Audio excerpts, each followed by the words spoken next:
There is an endless sea of podcasts about entrepreneurship. Talking about it, but not living it. We live it every day. This is Inside the Wolf's Den, an entrepreneurial journey with Shawn and Joni Wolfswinkle, talking about real estate investing, but also encompassing general subjects in regards to owning small to medium-sized businesses, and of course, all the struggles that business owners must overcome to be successful. This is Inside the Wolf's Den, and this is Shawn and Joni Wolfswinkle. Hey, welcome back. My name is Shawn Wolfswinkle. And I'm Joni Wolfswinkle. And we're also joined, forget to mention sometimes, Brett Moses behind the camera, making this all happen and making us look good. And hey, Brett. Yeah. So we always get all these compliments about how well produced the show is and that we're doing such a good job. And I'm like, well, yeah. I take credit for it, but it has nothing to do with me. So it's all Brett. It's all Brett. We're back. It's been a busy last couple of weeks. It feels like we're running quickly. I think things are starting to. Yeah, we had our quarterly meeting. That went really well. And last week we actually last episode we discussed goal setting. So hopefully you guys got some pointers off of that and got your goal setting straightened. Yes. So today we're going to talk about. What holds you back from taking massive action to accomplish your goals, your vision, your dreams? And I think there's a lot of things and we're going to name like kind of 4 points that we feel really hold people back from taking that massive action and accomplishing what they're capable of. And I think that number one, if we want to talk about it, I think fear, right? Fear holds a lot of people back from being successful and, just not being able to take that next step, right? Why do you think that? Well, let me first start off. Before we can get into the points, I wanted to get into that I thought first people need to really assess where they're at, assess their current situation, be realistic where they are, because I think a lot of times people don't really assess truly like where they are, either if it's a financial goal, where they are financially, if it's a relationship, where they are. I think you first got to be realistic where you are, a starting point. Mm-hmm.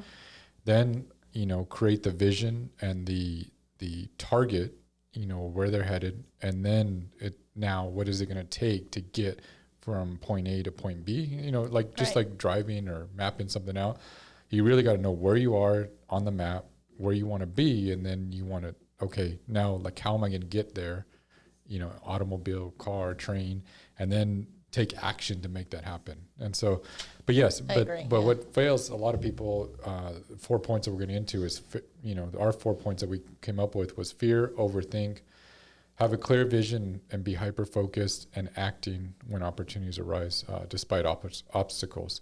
So to start off, number one, the fear. You went into a lot of that, and I think there's a lot of reasons why people are afraid, and it causes them to question maybe or pause. And I think it's okay to have fear. It's okay to be a little scared. Sometimes to get to where you want to be or to take that next step, it's a big step. You might not be ready, but I think for you and I, we've always just did it. Yeah. We never went into it thinking that we were going to fail, right? I mean, when any time we've gone into something, we, kind of plowed through it. Positive thinking is a big one. I mean, if your negative self-talk can crush you. And listening to the opinions of others, that's another thing too, is for me especially, like, there's going to be critics out there. There's going to be haters, and there's, jealousy, all that. But really, you need to be focused on your goals, not worried about what other people are going to think or say or do.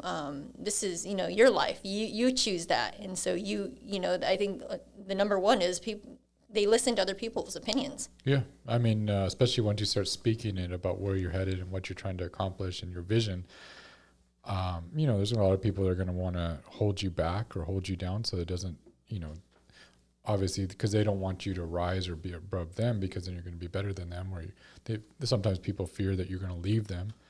And so they're going to hold you back. But, and for us, for instance, I mean, we've gotten that you're too young, you look too young, you don't have enough money, you don't know anything about that. What makes you think you're going to be able to do that? And so if you listen to all that, and you and I, whether we were naive or just, I think our goals and our vision was just much stronger, where we just did it. And we didn't rely on anybody else. We were going to take that action and massive action. And now that's not to say that we didn't fail, because we failed a lot. Oh yeah. And there was times where we didn't have it right, but the first step was just taking that step. Correct. And being positive. We never went in thinking, because if you go into a game, a sporting event, and you have the mindset that, oh, this other team is they're bigger than us, they're stronger than us, they're more talented than us, you're going to fail if you go in there thinking you're going to lose. Right. And so even if they're more talented or bigger or stronger, you can still be the underdog and win and succeed. And I think, you and I have always been the underdogs in almost every situation. We've always floated under the radar and then come up and just surprise people, because, we weren't very flashy and we weren't loud, but we put forth the massive action underneath that nobody saw when nobody was looking. The weekends, the nights when nobody was out there or people were out doing other stuff, we were working, and all of a sudden you pop up and you're like, whoa, where did they come from? Yeah. So I think it starts with, even though we were maybe scared or nervous, we took action. Right. And went with a positive mindset. Another big one is public speaking, I think, and when this relates into fear, why people don't get started. They don't want to speak in front of people. They don't want to have to put themselves out there. And it's scary to put yourself out there. It is. And I mean, public speaking for me is, it was one of my biggest fears, probably more over death. I remember this one time where I was at a conference and I had to speak, and I just totally, lost my train of thought, and heart started beating 1,000 miles an hour, and I choked up, and, but I didn't let that stop me, No. even though it was it embarrassed me a little bit. I still got up there and did it and finished it. And I kept going. I didn't stop. But I think you played it off pretty well. You're like, oh, my allergies are really bothering me. Let me get a drink of water, just to regroup and recatch it. But you were struggling. Oh, yeah. And the more you do it, though, the more you get better at it, and the more that, and then now we laugh about it and joke about it, but I am by far not the most polished public speaker, and I still struggle with this today, but I just did it. And so I have to speak several times a year, promoting our properties and our businesses. And so I'll do usually a tour on the West Coast and go on a speaking tour, and sometimes the rooms are only 50 people. Sometimes the rooms are 200 people. And, was I equipped or ready or no? And had I gone to public speaking classes? No, I hadn't done any of that, but I just put myself out there. I did it, whether it was good, whether people liked it or whether I didn't care. I was just going to go out there. And every time though, I got better and better and better, where I got more comfortable. I could be myself. I relax more, and I still get nervous, really nervous before, but I just keep putting myself out there. I remember there was one time, it was probably 100 people in the room, and it was a narrow but really long room. And we get in there and all right, well, just to let you know, the mic doesn't work. I'm like, what are you talking about? The mic doesn't work. If you haven't noticed, I'm very monotone. You can't hear me already. So I'm like, how am I going to? And so I was like, okay, the person that was with me at the time, our sales rep, I was like, you go back to the back of the room, and if I need to speak louder, you just put your thumb up. And the entire time he was there with his thumb up, and I'm trying to yell and speak, and anyway, it is what it is, and you just roll with it. Yeah. And so you'll have those tough examples, but you move through. And bottom line, you're gonna fail. I mean, that's no matter what it is, you're gonna fail, but you learn from those failures, and that's what makes you better. Yeah. So the second point is don't overthink it, and I think this is a huge one for a lot of people.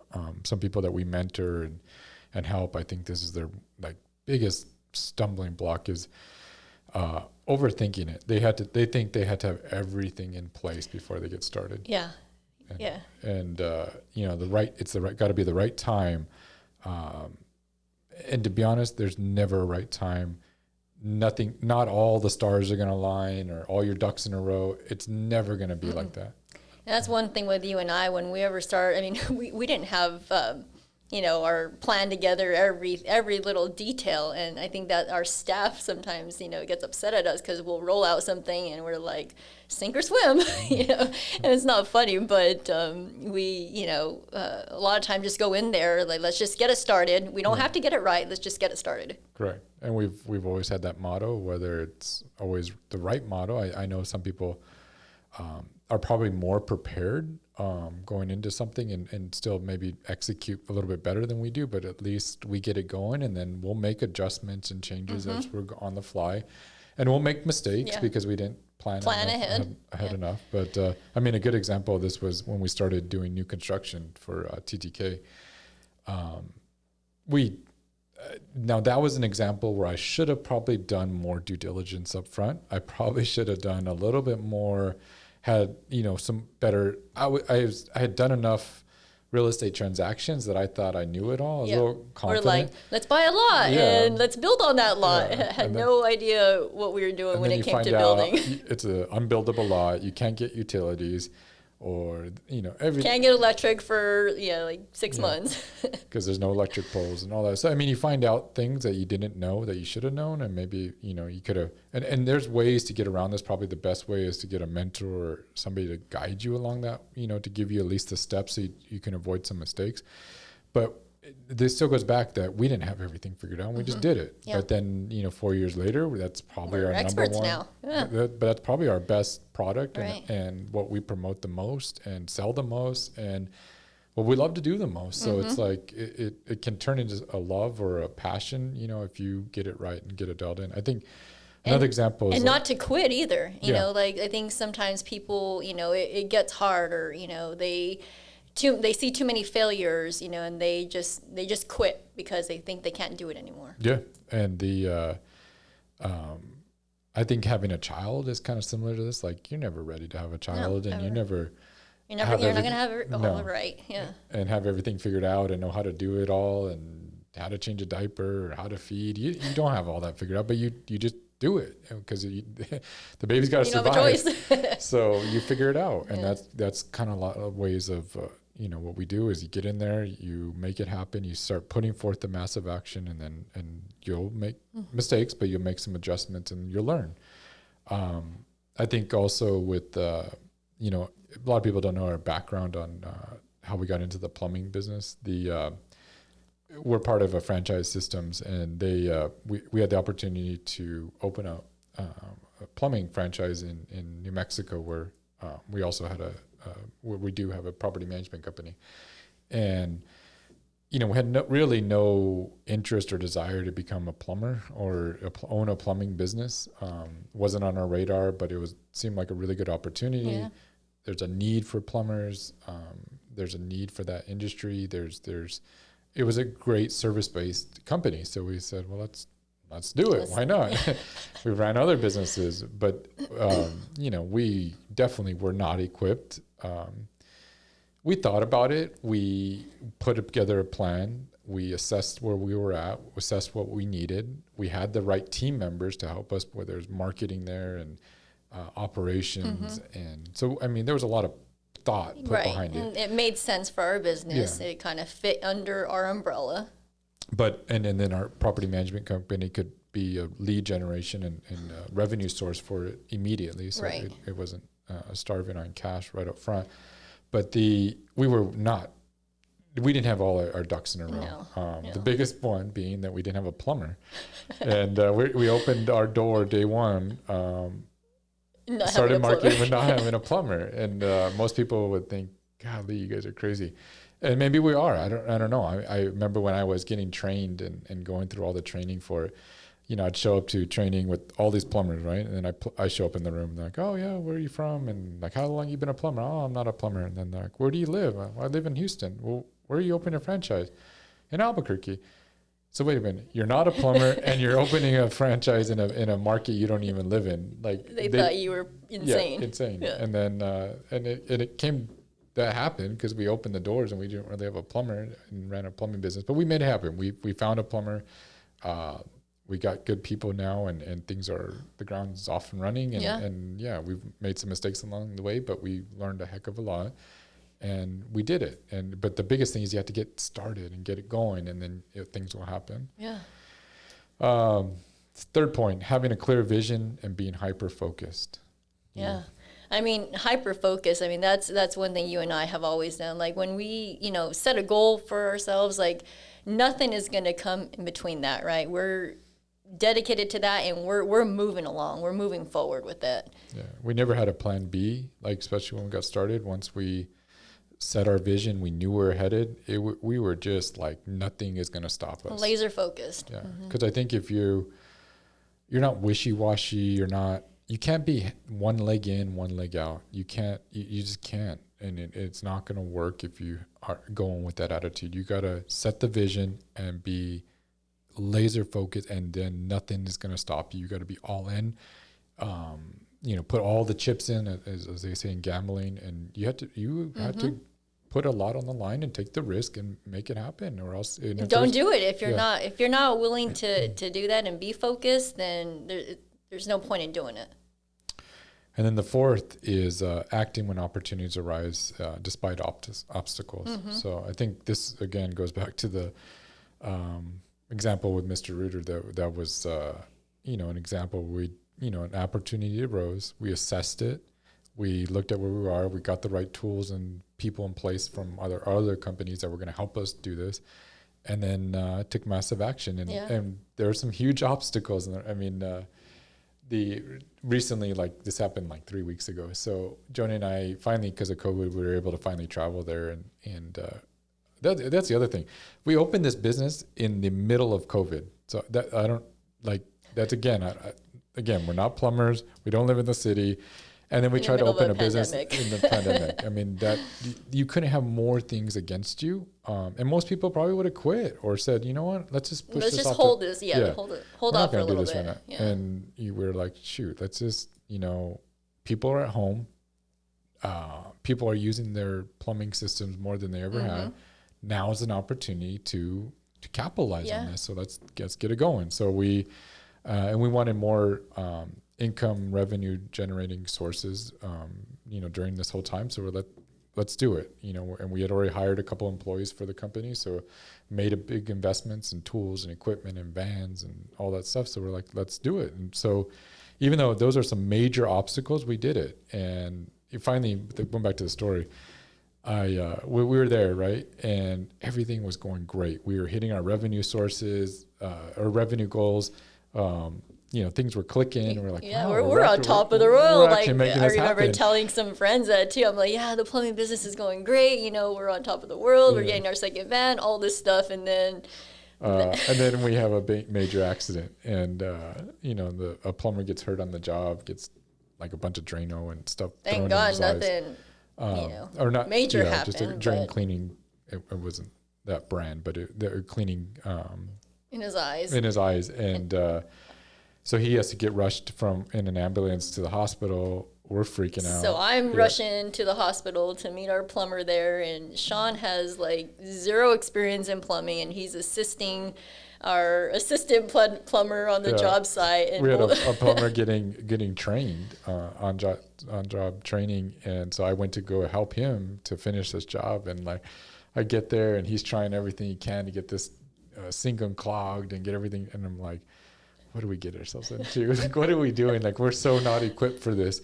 And so me being, I'm not a plumber.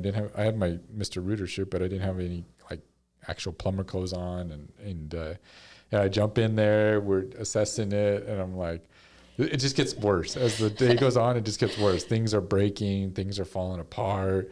the whole system is just a mess. And I'm like, forget it. Let's just replace it all. I'm just going to replace it all. Like this is going to be a charity event, a charity house, and we're just going to replace everything under the kitchen sink. We're going to put it all new sink, new faucets and all that. So I'm out there, putting together a new sink, doing all, and it literally, like, I took it outside because I was reading the instruction manual on how to put together a sink and a disposal.